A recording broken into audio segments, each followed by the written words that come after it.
Welcome to the chalkboard, my fellow football nerds, for episode number 176 of Chalk Talk. I'm your host, Shane Haff, and you can follow me on Twitter at ShaneHaffNFL. I'm joined today by the best co-host in the game. You've heard him on the Tough Cover radio show. It is Mark Henry Jr. Give him a follow on Twitter at MarkHenryJr_. Mark, how are you doing today? I'm doing well. Always good to do these pods on a Victory Monday. Not just for the Eagles, but for Notre Dame as well. It's from Saturday. So good weekend for me, especially on the gambling perspective side of things yesterday. So I'll be talking about these games a bit more happily than when I have a bad week on the gambling perspective. I was disappointed in the competitiveness of the Notre Dame game on Saturday. I was excited to watch that one. I'm a huge fan of, the old school option. You got two service academies in the top 25. I was like, maybe this will be a good game. And right out of the gate, it was like, nope, it's not going to happen today. But instead, I just had to go watch the OU game. But we won't talk about it. They played a lot better than anyone thought they would, to be fair. They covered a spread there. They did. There's a family that goes to my church that they're Ole Miss fans. And I teach the teenagers in the morning, and one of them was like, what'd you think about that OU game? And he's like trying to talk trash. And I was like, that's the best game they've played in a month. I was really pleased. They covered the spread, kid. Yeah. But yeah, I try not to talk spreads and gambling too much to teenagers. We don't want to start them too early, but that's why I come on here and talk to you. But hey, what'd you learn at church today? Well, I learned what a spread is and how to gamble on. I learned what that was. So I actually, this is just a trip down memory lane here. One of the ways I fell in love with the NFL outside of the Eagles was the Sunday newspaper, the Philly Inquirer. It used to lay out all the Sunday games, and it would put the two helmets, and it would give a couple like injury stats and like things to watch for in the game under it. And there was like some guy at the newspaper who would make his pick, and I would go and I would take a pen and I would circle the helmet of each team that I thought was going to win. But there was always these parentheses around one of the teams, and it would say -4.5. And I'd be like, Dad, what's going on? 4.5. No one's going to win by a half point. Little did he know he was creating a monster at like age 8 years old, whenever that was that I found that. But there's a trip down memory lane. There you go. I remember as a kid, I would wake up on Saturday mornings before the OU game, and I would like write down like my keys to victory for the offense and the defense on both sides. And then I'd go watch the game, and I'd come back and I would like check it off if they got it. And then I would like exit out if they didn't. And I probably still have some of those notebooks somewhere, but I should try to dig those up. I was probably like 8 or 9. So, all right. Well, enough of that. You didn't come here to hear it. Maybe you did. Maybe you enjoy the reminiscing about our growing up as football. But we're going to dive into the NFC East games, and then we'll throw it around the rest of the league as well. And Mark, let's start off in the afternoon, the game that caused the Eagles game to be flexed out. It was Chicago at Washington, the battle of the top 2 overall picks, and a lot of intrigue going into this game. And to be honest, I thought it was a pretty boring game, but it had a crazy finish. That's the only thing that really matters, I guess, is Washington wins 18-15. And we got to start at the end of the game. The Bears score a touchdown to take a 15-12 lead with 25 seconds left. The Commanders complete an 11-yard pass and then take a timeout with 6 seconds left. So there's no timeouts left, 6 seconds, the ball on the 35-yard line. And for some reason, the Bears go into Hail Mary mode. They've got 3 rushers and a spy. Every other defender is over 35 yards away. Nobody lined up over the receivers. So just a quick 13-yard throw out of bounds, 2 seconds left, and it gets you in the position where you can throw a Hail Mary. And we can talk about everything that went wrong on the Hail Mary, but we could also talk about how asinine it is to give up those 13 yards. And then with 2 seconds left, again, the Bears only rush 3. And they have a spy. Like, are you really worried about Jayden Daniels running 55 yards for a touchdown? Like, there's so many numbers. It takes a second or two to look it up, the numbers against a 3-man rush versus 4 or 5. Like, you should always blitz the Hail Mary in this situation. And, of course, you get the tipped ball. It goes into the end zone, and the Commanders win the game. And so, wild ending to the game. You get the video coming out later of Tyreek Stevenson is turned around talking trash to Commanders fans while the receivers are running down the field. which is undoubtedly a bad look. Although I will say, I mean, he gets a hand on the pass. It's not like he was just like still talking trash as the touchdown happened. But we can take a step back from that, and we can say the Commanders controlled the game in the first half. They outgained Chicago 267-90, but they continued to settle for field goals. Washington was 0 of 3 in the red zone. It almost cost them. I thought Jayden Daniels statistically far outperformed Caleb Williams, 21 of 38 for 326 yards and a touchdown versus Caleb Williams, 10 of 24 for 131 yards. I thought Caleb Williams had a few moments that were really good in this game too, as well. So the coaching failed the Bears in this one. The Hail Mary wasn't the only coaching blunder. They also called a handoff to a backup center on 3rd and goal at the 1 yard line, down 12-7 in the late fourth quarter, and it was fumbled and recovered by the Commanders. So just an all-timer, awful coaching job by the Bears. This is why I've been out on Eberflus for years. He shouldn't be the head coach there. And you can talk about like, oh, the defense has been pretty good. Your defense just epically peed down its leg in a game was over situation. So, and the way he defended it at the podium after the game was absurd too. So the Bears lose this one. The Commanders pick up a win that stinks for Eagles fans. I saw some Eagles fans like, man, that really stinks for winning the East. And it does. At least you still have like 2 head-to-head matchups left. I can't imagine how angry Eagles fans would be if this was like week 16 and you just needed the Commanders to lose. So hopefully it doesn't come to that, but the Commanders squeak out another victory. What were your thoughts on this game? Yeah, I mean, Caleb was terrible for 3 quarters of this game. I mean, I think he was something like 3 or 4 for 12 for like 33 yards after 3 quarters, or at least towards the end of the 3rd quarter. So I think about 100 of these 131 yards came in the 4th. He looked great in the 4th. On a couple of those drives, and he had to lead 3 drives in the 4th to score there, and one of them got ruined. And Eberflus is going to be a guy who takes a lot of the blame. The Hail Mary's just so egregious, and like you said, the things that led up to the Hail Mary were so egregious as well. That's always going to be what the focus is, and I'm not trying to even absolve any of that from that. What I will say is the defense did a great job for a lot of this game for Chicago, holding them to 4 field goals before that Hail Mary, where Washington was moving the ball pretty well and Chicago was able to stall them out later in drives. And you have to give Eberflus some credit for that as kind of the DC. To me, what stood out more than anything is just Shane Waldron stinks. The play calling, and obviously the most obvious example is that the center who they've been using that backup center as a fullback, just as a kind of a blocker for Roschon Johnson in the red zone. And I guess this was kind of their trying to put a variation out there. You don't try to put a variation out there on film in the 4th quarter of like a game that you're down by 5 in that you really need to win. So I thought that was horrible. And also it was like 2nd down. Like how do you pull something out like that on 2nd down? It was third and 1. Third and goal at the 1. I thought it was 2nd and goal at the 1. But presumably 4 down territory, because essentially absolutely. It plays out like a 2nd down. Yeah. Down 5, absolutely 4 down territory. So I don't know how you don't at least try a QB sneak on one of this. I'm just Mr. QB sneak, and that's pre-tush push. I've been saying that since Madden 04 or whenever I figured it out. But I thought Waldron was terrible in this game. Outside of that, it's just you have Keenan Allen, Rome Odunze, DJ Moore, and Cole Kmet, and it just feels like you watch some of the replays and there's nothing going on. Like I don't know what Caleb's supposed to do on some of these plays, and that sounds like excusing Caleb, but the O-line's been really disappointing. And then why is no one open when you have 4 guys like that? Like draw something up, Shane Waldron. Like do some mesh, get them running off of each other, do something to get someone single down on single coverage, or do something to get someone open on some side of the field. It just feels like Caleb, everything he's doing has to be done through him creating it.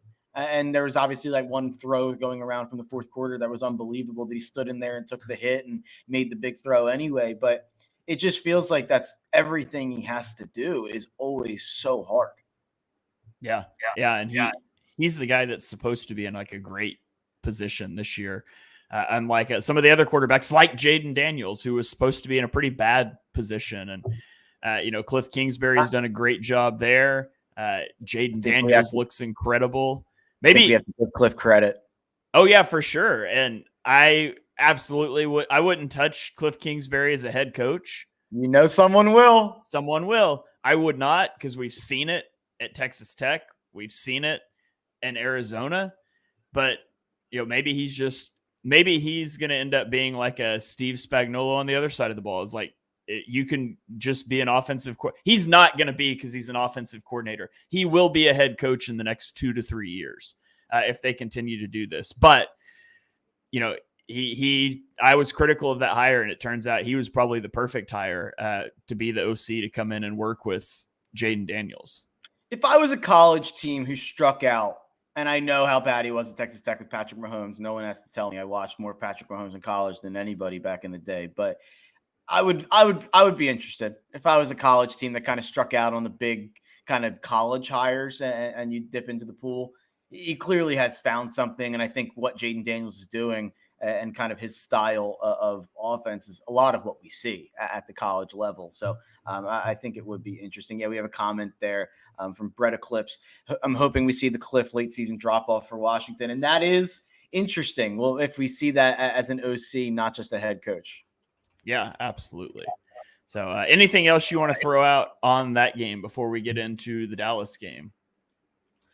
Just that, I remember after week 1, I came on here because I kind of had talked in the offseason about, Washington might be the second best team in this division, because I was really low on Dallas coming into the year. And I said, if things break right, if Jayden Daniels stays healthy, we talked about the high floor we thought Jayden Daniels gave Washington just as an offense. And I said, if Dan Quinn's able to figure it out on defense at all, then I think this is an 8 or 9 plus win team.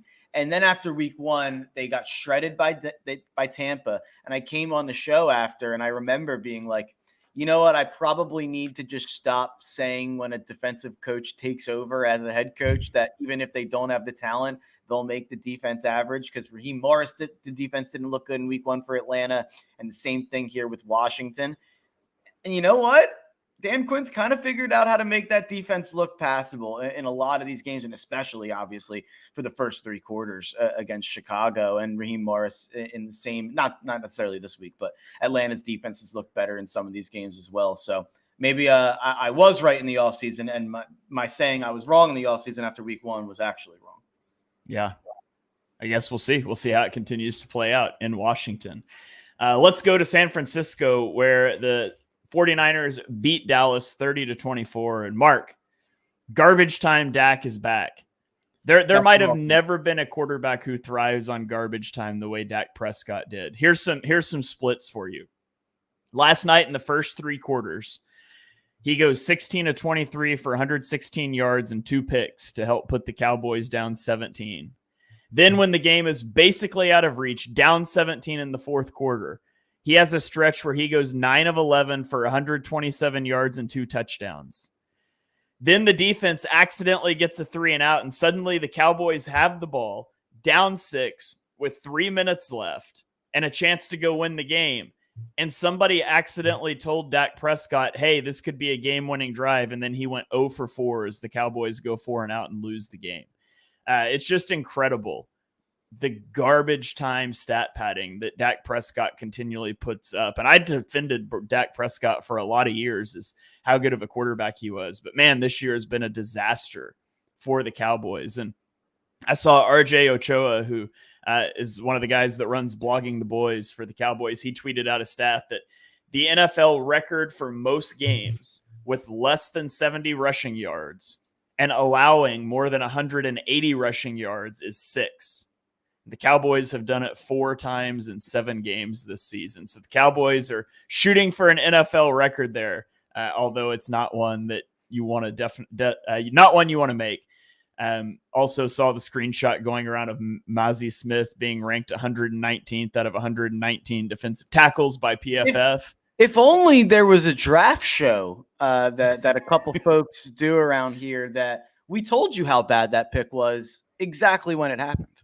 I will never forget the number of Cowboys fans coming at me on draft night when I was critical of that pick. And I was like, I don't know what y'all want me to say, because I put out my draft board before the draft and had a late 3rd round grade on him. That's why I do this stuff in advance. It's not the Cowboys picked him, so I hate him. But yeah, just a disaster.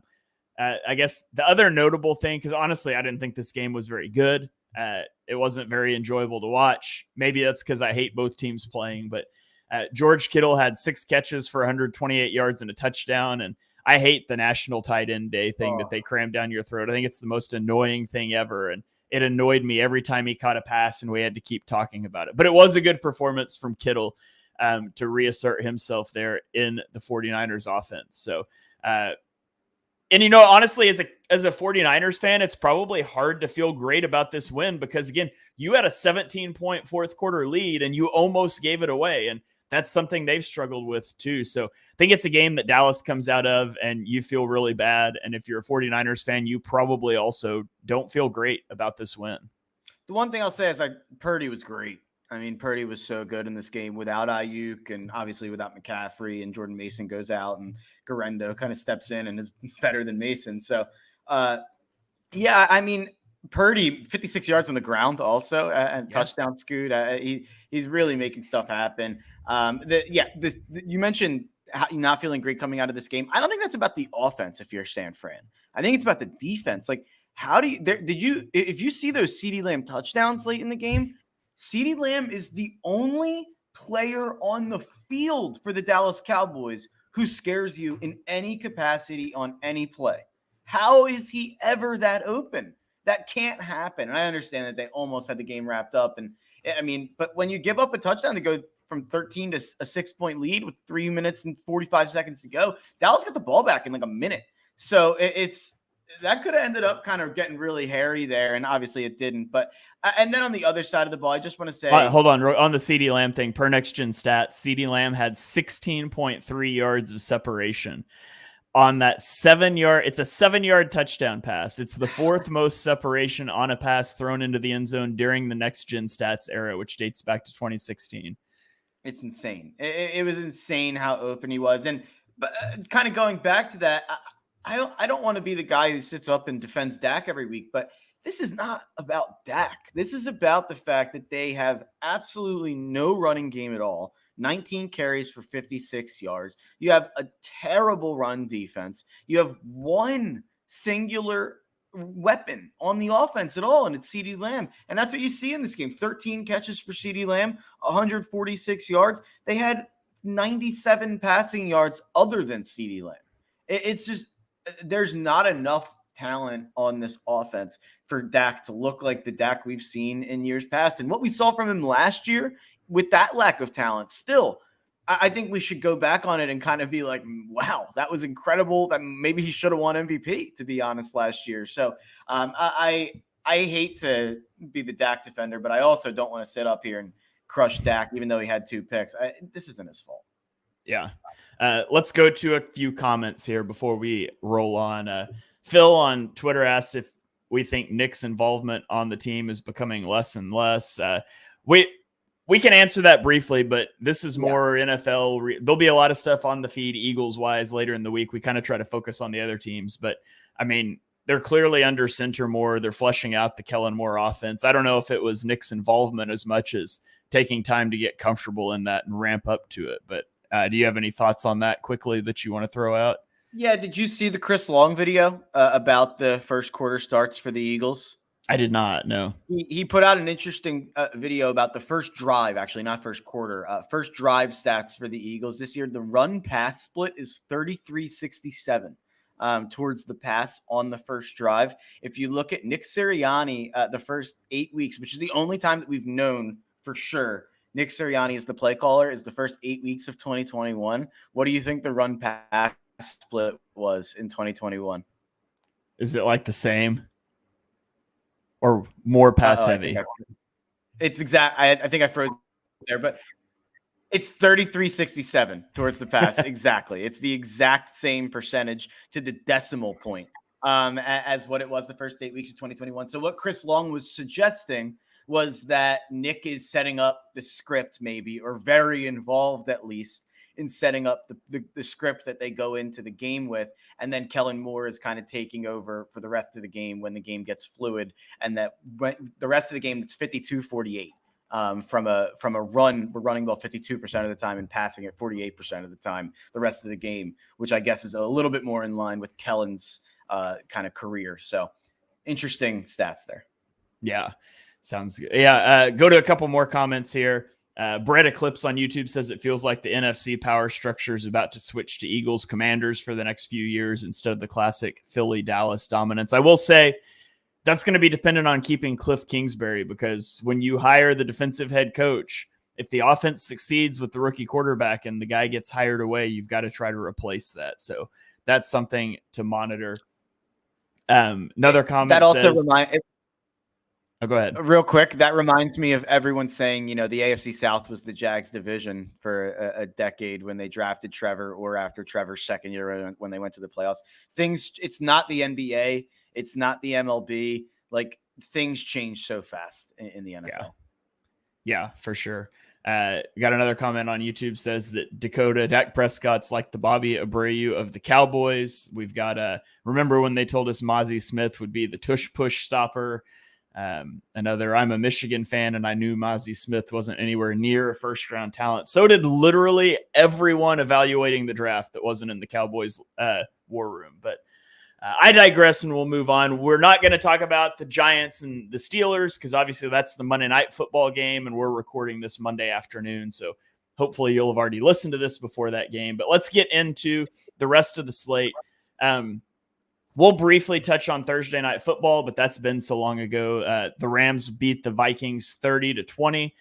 The Vikings started the season 5-0, and now they've lost 2 games in 5 days, and they lost Christian Darrisaw for the season with an ACL and MCL injury. That's terrible for them, potentially derailing for their season. I think the 2 takeaways from this game, one is that when the Rams have Puka Nacua and Cooper Kupp on the field, they can play with anybody. They got a chance to beat anybody. Nacua had 7 catches for 106 yards in his return from his week 1 knee injury. Cooper Kupp drew a pair of defensive pass interference penalties. He scored a touchdown. Kyron Williams rushed for 97 yards, had a receiving touchdown. So they've got weapons on the offense there. And Matthew Stafford's obviously still capable of playing at an extremely high level. The other thing that's a big takeaway is the horrible missed face mask call at the end of the game. The Vikings get the ball back down 8 with a chance to maybe go drive and try to go for 2 and tie the game up. And Sam Darnold gets sacked in the end zone. It's clear face mask. Byron Young, immediately hands go to the head because he knows he got his face mask right in front of an official. No flag comes out. You hate to see games end with things like that going on. I don't understand what the point of the expedited review stuff is if you can clearly see that. I'm not saying that we should be legislating pass interference frame by frame in slow motion, but that's just a clear and obvious penalty. I thought that's what the expedited replay assist was there for. So disappointing end to a game that the Rams were probably going to win anyways. But the Vikings dropped their 2nd straight and, more importantly, lose Christian Darrisaw for the year. What are you got any quick thoughts you want to give on that one before we get into the Sunday action? Yeah. For me, the biggest take here is that this is kind of what we were waiting for with the Brian Flores Linsanity run to be over. That defense was performing so far above their talent for the first 6-7 weeks of the year, and it was just not sustainable. And I kept saying that. Are you there? You're freezing there. Okay, we just dropped Mark. So I will continue on with the next game. We'll circle back with Mark here in a minute, getting a little laggy here going live. So let's get into the Sunday slate while I wait on Mark to pop back in. The Baltimore Ravens travel to Cleveland to face off against the Browns. And here's Mark back. So I'll throw it back to him here. Mark, you got laggy there for a second. I could tell when I threw to you that your audio was lagging a little behind, but you seem good now. Go ahead and finish what you're saying. We heard you say that Brian Flores' Linsanity run might be coming to an end. Where were you going to go with that? Yeah, I mean, that's just That's where I was. I think McVay, obviously one of the smarter offensive minds out there, figured out a lot of what was going on and kind of the things he was throwing at quarterbacks that guys were struggling with. And you saw Stafford pick them apart. And obviously they have the weapons to do so. So maybe not every offense is able to copy what McVay was kind of able to do there. But I think that that's kind of more of what I expect from the Minnesota defense going forward. I thought there was way too much attention paid to the face mask in the end zone. They were down 8 and they're in their own end zone. Like, I get it. It's a bad call, but they would have had to go down, score, get the 2-point conversion, and then we'd have overtime. Like I guess like I just thought there was a little bit too much talk of like it impacting the outcome. I think the Rams won that game very fair and square and resoundingly. The Vikings have a kind of an easy schedule coming up if you go look at it, or at least there's some easy games sprinkled in there. So part of me thinks here's where the Vikings collapse comes in. But a lot of that is, I think, going to be hard with some of their schedule. Obviously, some division games that are going to be tough sprinkled in there with how tough their division is. But yeah, that's where I'm at with Minnesota. Yeah, it looks like their upcoming schedule: Indianapolis, at Jacksonville, at Tennessee, at Chicago versus Arizona. So definitely a lot of winnable games on that schedule. And I think it's the Vikings. Obviously, the probability of winning a game when you get the ball on the 5-yard line down 8 with under 2 minutes left is not high. But 2 of their previous 3 drives, they moved the ball down the field, obviously resulted in field goals. I think people are, it's rightly disappointed. Like if that's a missed call in a first quarter, it doesn't sit with you as much as like, we watched a whole game. Are we going to get the game winning drive? And get that. So that the placement of it is also unfortunate, but certainly the Rams earned that victory. And one last thing. The comment, Mark disappeared like the Vikings defense. That's a good one. One thing I want to say, Kyren Williams is official. I've kicked this around with some friends lately and some Notre Dame fans as well. Kyren Williams is officially the best Notre Dame fantasy football player of all time. It's not even necessarily close. I think Joe Montana was too long ago. Oh, there we go, Mark. Joe Montana was too long ago, you were going to say? Yeah, Tim Brown, Jerome Bettis, you look at the numbers. They didn't put up numbers like Kyren Williams is on pace to put up this year. That guy's the best Notre Dame fantasy football player of all time. Yeah. Mark, we can troubleshoot live on the air. This is awesome. You might want to, maybe you can downscale your camera resolution and see if that helps on the settings down there at the bottom. I don't know if that'll help out or not. Move on to what's the next game here? Browns, Ravens. Move on to the next game. I'm going to be right back in. Okay. Actually, I'm going to skip a game because I want Mark to hear a stat I've got for the Browns Ravens. So we're going to go to Tennessee at Detroit. And this was a tough game I lied. I want Mark to hear that one too. We're going to go to Arizona at Miami. Arizona wins this game 28-27. Kyler Murray and Marvin Harrison Jr. finally got their connection going in the second half of this game. They didn't connect well week 1. They had the stellar week 2, and then it's been kind of quiet. And Marvin Harrison Jr. had 2 catches for 33 yards in the first half. But in the second half of the game, he had 4 catches for 78 yards and a touchdown. Trey McBride, National Tight End Day. I'll stop saying that because I hate it. But he had 9 catches for 124 yards. And he's a guy that I remember kind of liking coming out of the draft a couple of years ago. So I'm happy to see him doing well. Tua made his return for the Dolphins in this game. And the offense instantly looks better, as you would expect it would. Tua went 28 of 38 for 234 yards and a touchdown. He was only sacked once. Devon Achane, I thought, had a really good game. He had 10 carries for 97 yards. And then Raheem Mostert has 9 carries for only 19 yards. But he got both of the rushing touchdowns. So you feel for Achane a little bit there, but he did have a receiving touchdown and 50 yards receiving on 6 receptions. So he's been a really fun player in this Miami offense. The Cardinals were down 2 with 5 minutes left in this game. And then they went on a 13-play, 83-yard drive, and they kicked a game-winning field goal as time expired. The Cardinals never led in this game.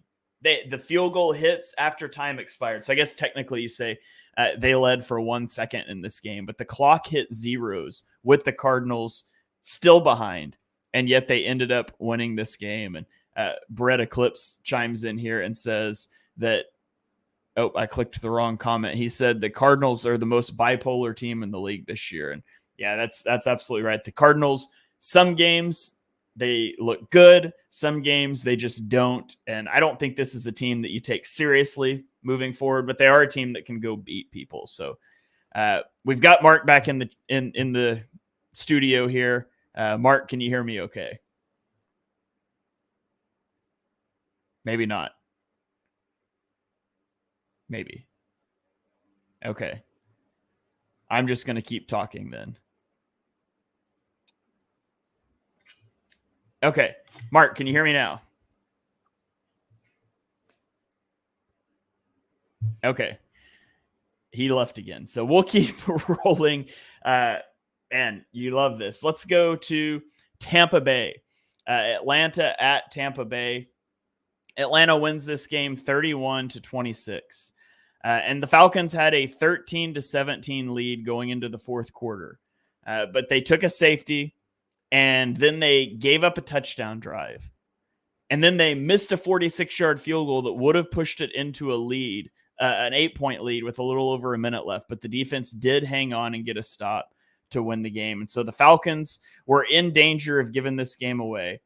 Ultimately, they were able to pull it out, though. This game contains the most Baker Mayfield stat line of all time. Mayfield threw for 330 yards and 3 touchdowns, but he also threw for 2 picks, and they were both inside the 10-yard line. So most Baker game ever. And I did think the Bucs looked better than expected without their top 2 wide receivers, but they fall behind the Falcons in the divisional race by a game. And they've lost to the Falcons twice. So they can't own the tiebreaker. So essentially they're down 2 games to the Falcons. And Kirk Cousins in this game goes for 276 yards and 4 touchdowns. He plays a clean game. And so the Falcons now sit alone in first place. And essentially it's a 2-game lead. Mark, looks like you're on your phone now. Can you hear us okay? Yeah, we'll be fine now. What a disaster. What a disaster. That's a bigger disaster than Baker Mayfield was. Well, I mean, they put Except up he lot wasn't of really points. Yeah, I said the 330 yards and 3 touchdowns, but 2 interceptions inside the 10-yard line is the most Baker Mayfield stat of all. The most NFL Baker Mayfield stat. Don't get it crossed. I'm not disrespecting the Baker Mayfield that was at Oklahoma because he was awesome. Yeah, I mean, he went 37 for 50. They scored 26 points. Obviously, they obviously had the 2 bad turnovers, but I don't think anyone expected Baker to put up 26 here without his top 2 receivers and put up 330 yards. Even, ignore. It's not even like they ran the ball that well either. So I don't want to. I actually was super impressed walking away from this game by Baker. All right. Well, Mark, I started to talk about Baltimore and Cleveland, and I stopped myself because I had a stat I wanted you to hear. And so I went to Tennessee, Detroit, and I stopped myself because I had a stat I wanted you to hear there too. So we'll circle back to those games now. And so let's go Baltimore at Cleveland. Cleveland wins this game 29-24. And Mark, Deshaun Watson played 19 games as a Cleveland Brown. How many times do you think he threw for 300 yards? 0. Jameis Winston and Joe Flacco have started 7 combined games for the Browns. How many times do you think they've thrown for 300 yards? 4? 6. That's great. And oh, by the way, the Browns traded their best receiver too before this game. So you love to see that. Jameis Winston comes in, throws for 300 yards, wins the game. The Ravens still should have won this game. There was a lot of Rashad Bateman dropped a wide open 3rd down pass right off the face mask in the 4th quarter. Kyle Hamilton dropped a pick. I whispered that. We don't have to say it out loud. That would have sealed the game. The offense was only 2 of 10 on 3rd downs. They moved the ball, but they couldn't convert 3rd downs. It's crazy. You look at the stats, and it's like, how did they not put up more points? Lamar throws for 289 and 2 touchdowns. He rushes for 46 yards. Derrick Henry averages 6.5 yards a carry, but he only had 11 carries for a touchdown. And I mean, it wasn't Baltimore's day. They lose a game that they definitely will want to have back in that AFC North race. And meanwhile, honestly, the Browns probably win a game that they would rather have not won when it comes to draft positioning because the team's going nowhere. But here we go. What thoughts on the Browns finally winning a game as soon as they get rid of Deshaun Watson? I think Cleveland could push for like an 8-ish win year. I don't think this team was ever that bad. I think Deshaun Watson was just that bad. And I think Stefanski's a pretty good coach. I honestly think Cleveland would have beat any team in the NFL yesterday. And I think that team was just going to come out and beat whoever they played without Deshaun Watson. That was the most obvious plus 350 money line bet of all time. I hammered the Browns on the spread and on the money line. So I was a big Browns fan yesterday. And I thought that it was just going to be a one game, almost like when a coach gets fired and you always see that interim team come out fired up no matter who they're playing. I thought it would be a situation like that. I walk out of the game feeling like, this Cleveland team could win some games coming up. Like they're a home dog next week against the Chargers. I'll be on Cleveland again. Like this team is not that bad. The defense looks a lot better when Deshaun Watson isn't going 3-and-out 5 times a game. So I think that this is a team that's going to at least be competitive and frisky down the stretch, which adds to an already interesting AFC North there. But I don't walk out of this game nervous about Baltimore at all. It's not even just the Kyle Hamilton one. There were a couple other drop picks as well. I think Baltimore is going to be just fine. I wouldn't be shocked if Baltimore loses like one more game the rest of the year, to be honest. Like I think they're going to still win 12 plus games. Yeah, I do think it's concerning that they couldn't get pressure, and that's gonna be the Achilles heel for this Baltimore defense. But my take out of this game is that the Deshaun Watson injury is going to save Kevin Stefanski's job. He was going to get fired. They're going to win games now, and the organization is going to have to look themselves in the face and be like, "This is our fault, not Stefanski's fault." Yeah, totally agree. I totally agree. All right, let's go on to Tennessee at Detroit. And this was a tough game for Jared Goff, Mark. He only threw for 85 yards. He was sacked 4 times as the Lions lost a stunner to the Titans. Oh, wait. They won 52-14. I mean, this is a crazy game, right? The Lions score 5 touchdowns in the first half, and only one of them was longer than a 25-yard drive. And it was a one-play 70-yard touchdown run by Jahmyr Gibbs. They opened the second half with a punt return touchdown. They had another 26-yard touchdown. Detroit ends up only putting up 61 net passing yards. And they only ran for 164 yards, and they put up 52 points. Khalil Dorsey had a 72-yard kick return. Khalif Raymond had a 64-yard punt return, and then a 90-yard punt return for a touchdown. They had 196 return yards over expectation in the game. So, just a total beatdown. Amon-Ra St. Brown caught a touchdown pass in this game. He had 2 catches for 7 yards, but he had a touchdown, and he became the first Lion with a receiving touchdown in 5 straight games since Calvin Johnson did it in 2011. I don't know what this game was just domination. I don't even have anything to say about the Titans. Brian Callahan, one and done, maybe. Yeah. They look like they quit. They look like they've quit. Yeah, it's certainly a possibility. So let's roll on to New England, where the Jets lose 22-25. And Mark, the Jets scored. There's 3 components to the stat: scoring over 20 points, having 0 turnovers, and holding your opponent under 250 yards of offense. The Jets did those 3 things. Going into this week in NFL history, that had been done 756 times, and teams were undefeated when they did so. The Jets became the first team to lose when they score over 20 points, have 0 turnovers, and hold their opponent under 250 yards. And they did that in a game where Drake May left in the first half with a concussion. Aaron Rodgers leads a 70-yard touchdown drive to take the lead with under 3 minutes left, but then Jacoby Brissett answers with a 70-yard touchdown drive to win the game. And I just want to point out that the Jets are 0-3 since they scapegoated their head coach, who was not that major issue to start with.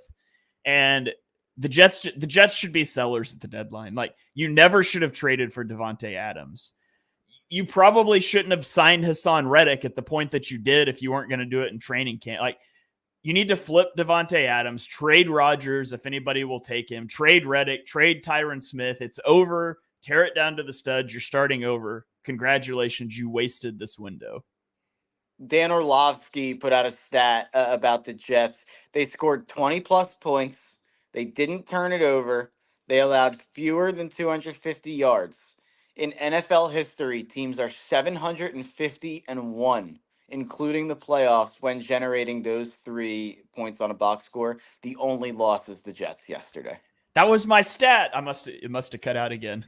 Oh man. I didn't actually see that one from Orlovsky. I saw it somewhere else on Twitter. I can't remember where now, but yeah, it's just insane.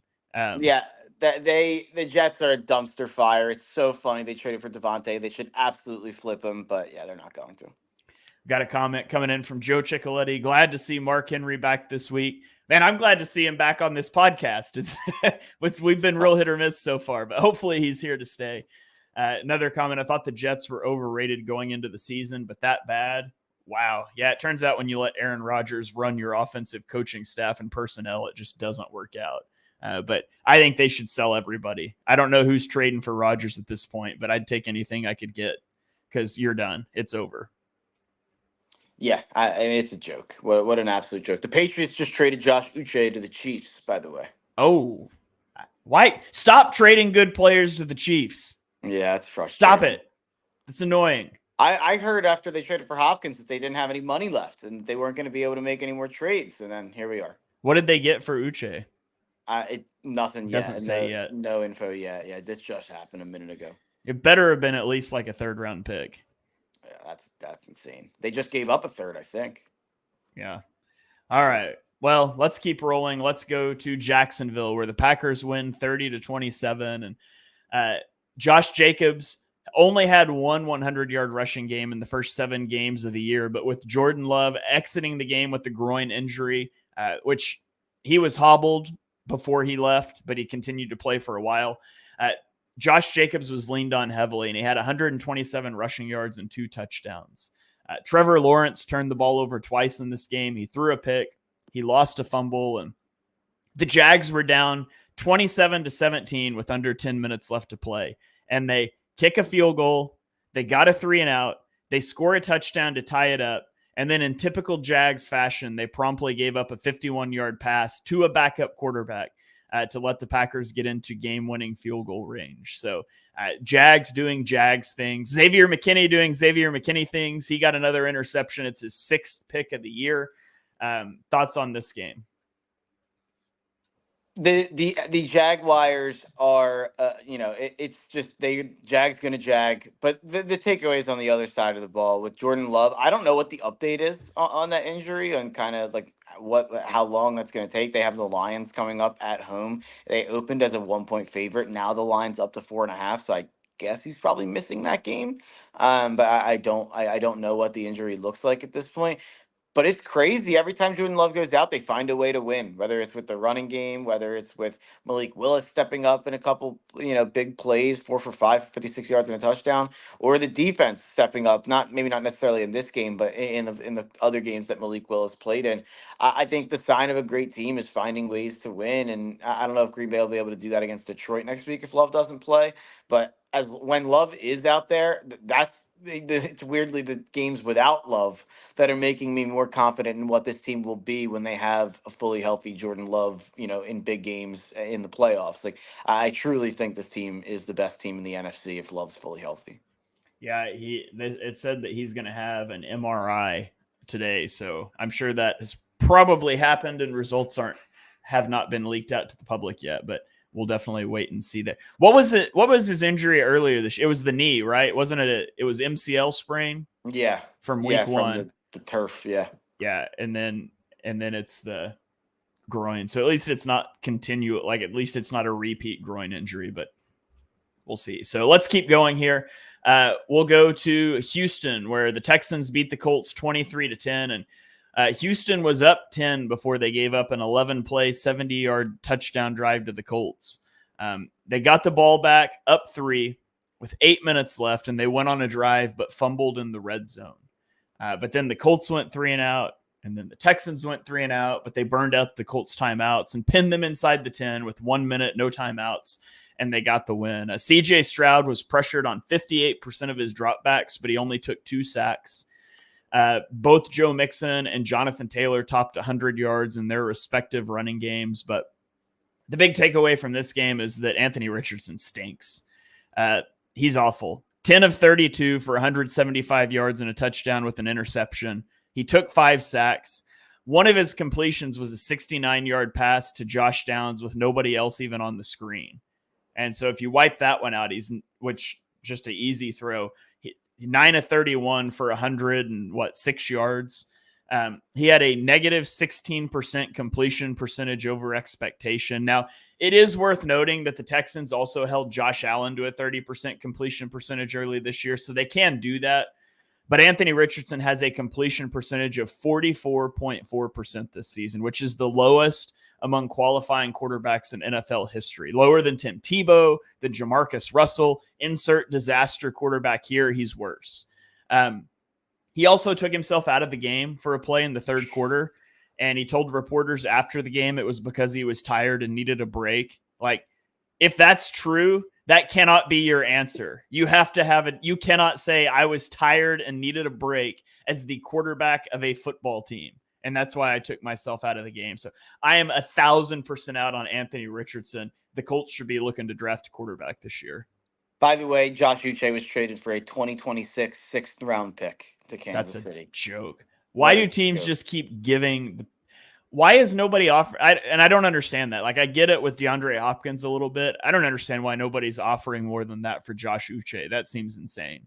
I wish the Eagles would have offered more than a 2026 sixth for Josh Uche. But my takeaway, and yeah, Anthony Richardson, I concur with everything you said. He shouldn't play another snap, especially after that comment. Quarterbacks don't come out of the game for being tired. It's an absolute joke. I've never heard anything like that in my life. But the takeaway for me is, like, Anthony Richardson played one of the worst games I've ever seen a quarterback play, and the Texans had multiple chances to lose this game to them. And I get that they're 6-2. Vegas agrees with me because a little guess the line here. They play at the Jets on Thursday Night Football. Shane, what do you think the spread is?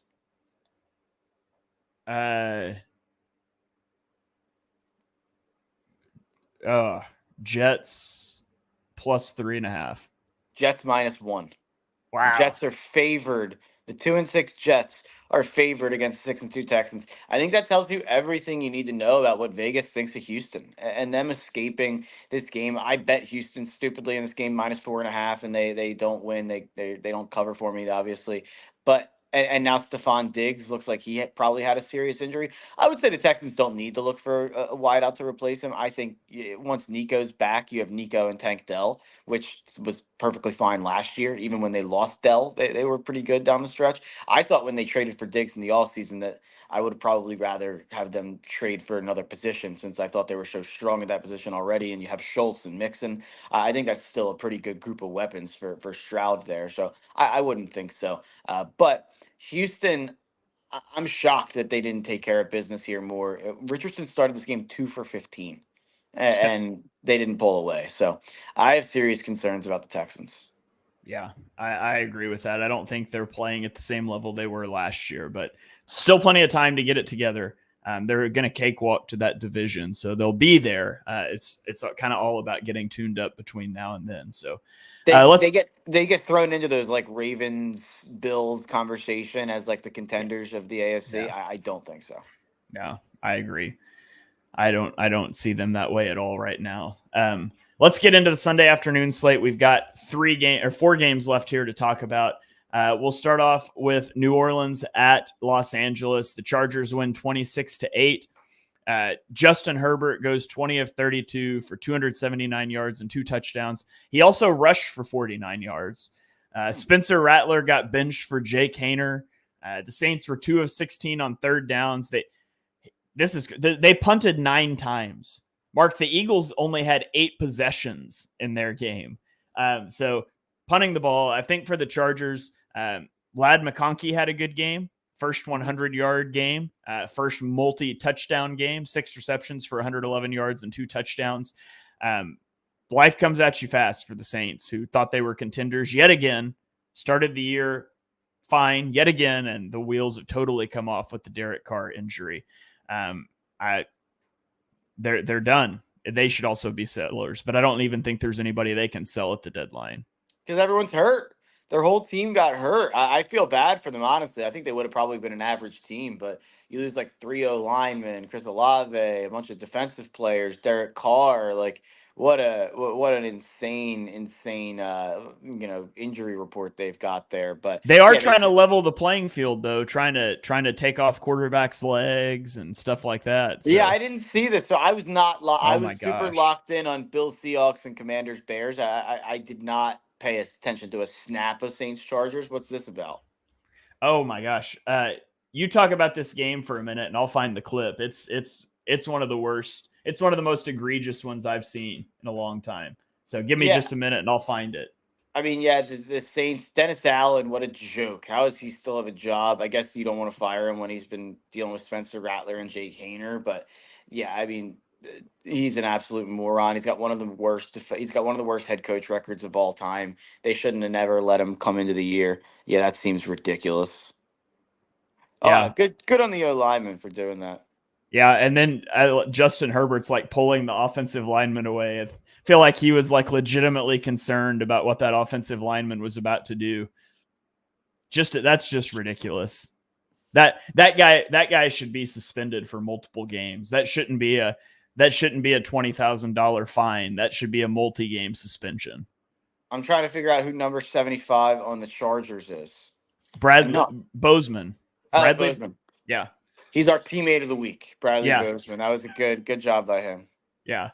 So, all right. Well, let's keep rolling. I feel like you're usually telling me stuff I haven't seen, and I finally got to pull one off that you didn't see there. That's nice. I was super unplugged on that game for sure. Yeah, I get the stats that you don't know sometimes, but I'm never like, did you see this clip? And you're like, no. So that makes the week here. So let's go to Seattle. Buffalo demolishes Seattle 31-10. The Bills forced a 3-and-out, and then they went on a 110-yard touchdown drive. If you count the penalty yardage against them, their opening touchdown drive went 110 yards. It was actually 90 yards in real game yardage, but I thought that was funny. Josh Allen's consecutive passes without an interception streak was broken in this game. I think I read it was at 300, so he threw 300 straight passes without an interception, and then he threw it a pick in this game. He was intercepted by Josh Jobe, Eagles legend, and it was run back to the 7-yard line. But then the Bills had a goal line stand. They forced a turnover on down starting at the 7.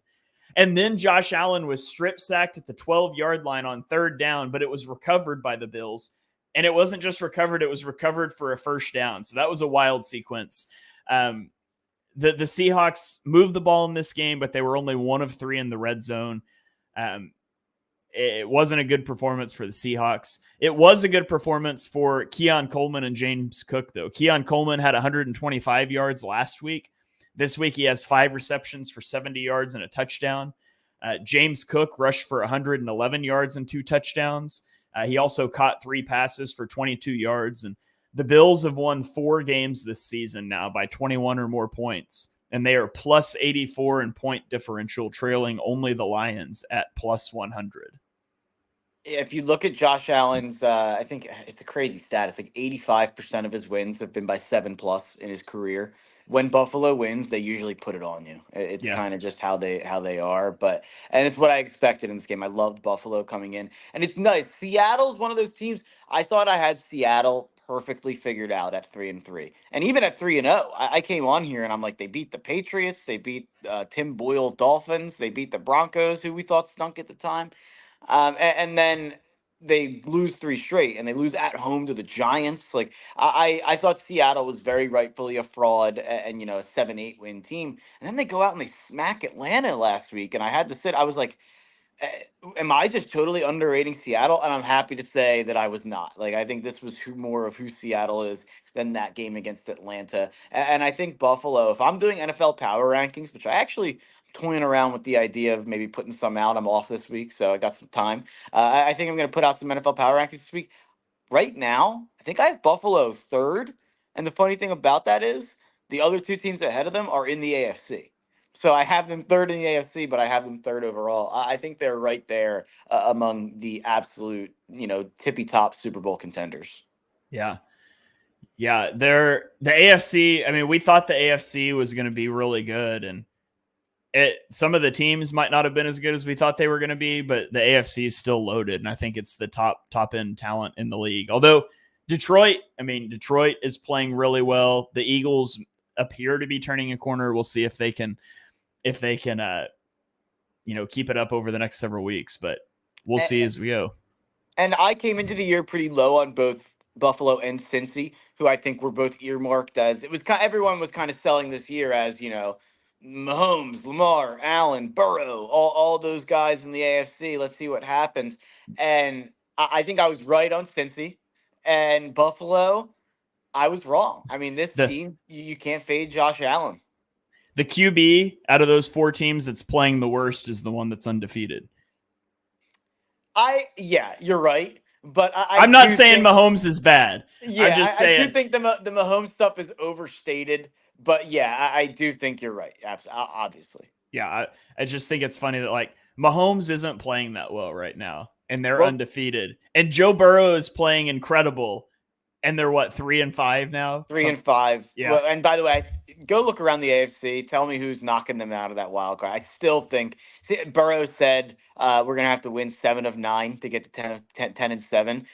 I think 9-8 is probably going to get you into the AFC playoffs. Like it's the 4 division winners. Pittsburgh probably is going to make their way to the playoffs, and then you're talking about the 4-4 Colts, the Broncos 4-3, the 5-3 Broncos. Excuse me, Mm-hmm. the 4-3 Chargers, the 3-5 Bengals, the 2-5 Dolphins. Like it's here's what I'll tell you. One of the Dolphins, Bengals, Broncos, or Chargers are making the playoffs, and potentially 2 of them if you're knocking Indianapolis out. I think Indy probably figures out a way to get there off the strength of playing a terrible schedule.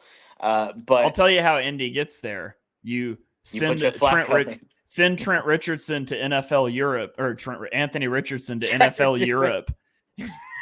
Colts legend Trent Richardson. Yeah, send him to NFL Europe, and you've got a shot. But for Cleveland, I mean, they're gonna figure it out because 2 of their next 4 games are at Baltimore on a Thursday night, and then at home against Pittsburgh.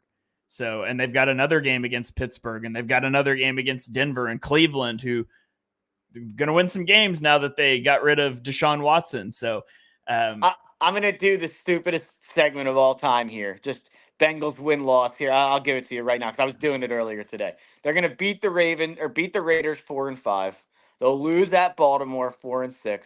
They'll beat the Chargers 5-6. They'll beat Pittsburgh at home 6-6. They'll beat Dallas on the road 7-6. They'll lose to Tennessee, or they'll beat Tennessee 8-6. They'll split Cleveland and Denver 9-7, and then they'll lose in the last week. They'll be 9-8 playoffs. And will Pittsburgh need that win to get to 9-8 themselves? Because that would be the most Pittsburgh thing ever. I nerdily picked out the rest of the NFL season this morning, playoff predictors, that website. You can go in and reset it to what's happened so far and then pick the rest of the year. I ended up with the Colts, Bengals, and Steelers all at 9-8. So they all got in at 5, 6, and 7 seeds at 9-8. Mediocrity. And we had a comment from YouTube. You'd have an 80% chance of figuring out most NFL teams by saying they're mediocre. So Absolutely. All right, well, let's go to Denver. We've been talking about the Broncos. We've been kind of talking around it. Denver beats Carolina, and I don't have a lot to say about. I mean, Bo Nix played a really good game. He's 28 of 37 for 284 and 3 touchdowns. He also rushed for a touchdown. Ultimately, it was against the Panthers, so I don't really care. The Panthers are atrocious. However, he did become the only quarterback in Denver history with 3 passing touchdowns, 1 rushing touchdown, and no interceptions in a game. So making history there. Bryce Young was 24 of 37 for 224 and 2 touchdowns, but he also threw 2 picks. Denver's defense is good. I'm not sold on Bo Nix at all, but he looked fine against a bad Carolina defense. Any other thoughts on that one? No, not much, but we're playing the schedule game. Denver, in the next 3 weeks, I don't see them getting a win. You go at Baltimore, at Kansas City, Atlanta at home. Maybe you beat Atlanta at home, but I'm obviously higher on Atlanta than most. Atlanta will be favored in that game for sure, as long as they're healthy. So I think they're 5-6 after those games. You get 4 games that are winnable, but also losable because you're the Broncos, Raiders, Browns, Colts, Chargers. But then you close the year at Bengals and then Chiefs again in week 17 and 18. Maybe the Chiefs don't need week 18 potentially, but it's you have 5 brutal games out of, what is it, a 10 year remaining. So, and you're the Broncos. So the other games are not like easy, definite wins anyway. So I'm still pretty skeptical on the 5-3 Broncos. But I mean, I took their over before the year. I have their over at 6.5. So I was higher on them than consensus coming into the season. That's because Sean Payton's he's too good of a coach to be a bad team, kind of. Yeah. Comment from Joe coming in that says that Atlanta's going streaking. We're looking at a Super Bowl run if we can get a pass rusher. Why Mark's didn't there you get with on you. the phone and call Josh Uche, Joe? You No could have made kidding. the deal. Get on the phone. Work the phone lines. No kidding. No kidding. I feel like, doesn't Reed have a history of playing guys in meaningless Week 18 games? At least some. Yeah, I think he's chilled out on it recently. I think he has, or maybe even like he's played him a possession or two, maybe. Yeah. I think he's chilled on it a bit recently. Yeah. Maybe if that becomes relevant near the end of the year, I'll look that up, but I don't feel like it today. So no, definitely not. All right, let's get into the last game. Kansas City, speaking of the Chiefs, at the Raiders. The Raiders played the Chiefs tough. They lose 27-20. Mahomes threw a pick in the third quarter, and the Raiders ended up with 1st and goal at the 3, down 4. But the defense forced a turnover on downs. And so, the defense stands strong. Steve Spagnuolo is fantastic. The Raiders' rushing attack was atrocious in this game. 21 carries for 33 yards. The Chiefs' rushing attack was awful. 29 carries for 82 yards and a touchdown. This was a good Gardner Minshew game. 24-30 for 209 and 2 touchdowns, but it wasn't enough. Travis Kelce had a season high in receptions with 10, yards with 90, and he had a touchdown. And DeAndre Hopkins only had 2 catches for 29 yards on 3 targets. And so we'll see. I mean, I'm sure they will get him more integrated into the offense with time because there's just nothing else there. But it might take a little bit for him to get accustomed to Patrick Mahomes. The Chiefs remain the only undefeated. They continue to not look impressive while doing it. I said they're the only undefeated team, and I think they're only ranked like 9th in point differential. That's insane, actually. I didn't know that. But the Raiders, when you look at Minshew, and I watched a good bit of this game. Minshew played great in this game, especially when you consider the fact that they traded their top receiver and got absolutely nothing from the run game with 1.5 yards a carry there. When I bought in on the Raiders in the offseason, this was kind of the Minshew that I was envisioning. But what else I was envisioning was a team that could maybe run the ball a little bit, and a team that had Max Crosby and Christian Wilkins on the defensive line. Christian Wilkins gone for the year. Max Crosby's been banged up, hasn't been the same guy all year. They lost guys in the back end in the secondary. So obviously now it's an absolute terrible situation for Gardner Minshew. So I'm begging, free the big shoe, free Gardner Minshew, get him to a team with I hope someone gets hurt in the next couple of weeks. Well, that sounds terrible. And then I'm going to clip that. And then they could trade Gardner Minshew to save the day. Nothing more would make me happier than Gardner Minshew being like a trade deadline guy to go save someone's season. Because I really do think in the right situation he could step in and right the ship somewhere, like Indy. And I know, like I was about to say that. How did I not? I was about to say, imagine he gets traded to the Colts. I just said when I was suggesting Indy, when it first just popped in my head, I was not thinking like where was he last year. I was thinking about us talking about benching Richardson. Obviously Flacco, I think would be just fine there, but Minshew, trade him to Indy. That'd be incredible. That would be so great. What the trade deadline is? What, 2 weeks out? I think it's something like that. Either in the middle of not next week, but the week after. So I guess one more game. I'm not sure actually. Yeah, it is it's November 5th. Yeah, so it's in the middle of next week actually. So this game Tuesday will be the last. This week, the games will be the last one. All right, next Monday, I'm bringing for my final thoughts some trades that should definitely happen, but won't because there's not enough time left. Yeah, it seems like all the trades are getting done early this year. Usually the deadline's kind of like the onus to get those done, but they've been happening all over the place this year. Yeah, Jets, trade everybody. What a joke. All right, that is going to do it for this episode. Mark, before we get out of here, do you have any final thoughts for the people? Final thoughts for the people. I'll say this. Commanders open up as a 3-point favorite next week at the New York Giants. I don't care what happens tonight. I'm locking the bet in now at -3 for Washington. I think in likelihood the Giants probably show up and stink against the Steelers, and then the line goes up, and your Commanders are probably going to be -5, -5.5.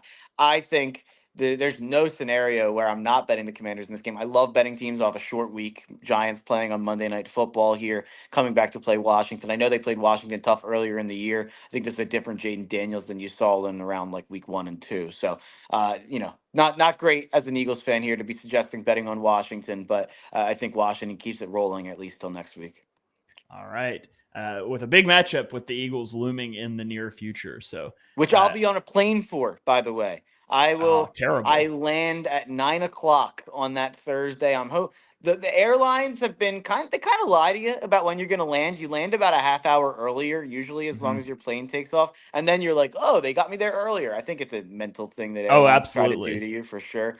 So I'm hoping that that's the case. I landed 8:30 at an airport bar or something. So that's what I'm hoping for. Yesterday was the first Eagles game I haven't watched live, and it's probably been at least 2 years because it got flexed up. And like I had something going on and I couldn't get it changed. I ended up I finished the game about 30 minutes after it actually ended. So I didn't end up that far off, but it felt really weird not to watch the game live. I didn't like that experience at all. So hopefully that doesn't happen again. I think the last time I didn't watch an Eagles game live, I'm trying to get the right year here. This is not great content at the end of the pod. I think it was Andy's last season. So that would be 2012. When they went 4-12 to close the year. I think the last game or two of that season, I was like, you know what? I'm good. I've had enough. This is, uncle. I've had enough. So I think that was where I was. Yeah. All right. Well, that's going to do it. Thank you guys for joining us for this episode of Chalk Talk, episode number 176. If you enjoy what you heard on the show, and we know that you do, smash that subscribe button. The Eagles Pinpool Network, wherever you stream podcasts, at Eagles Pinpool Network or at Eagles Pinpool on Twitter and YouTube. Lots of great content coming your way. We had a lot of Eagles questions today, and those are going to be answered in a lot of shows throughout the rest of this week. So hit that subscribe button. Drop us a 5-star rating and review wherever you're at. You can follow us on Twitter. I'm at Shane Half NFL. He is at Mark Henry Jr., and we will catch you guys next time.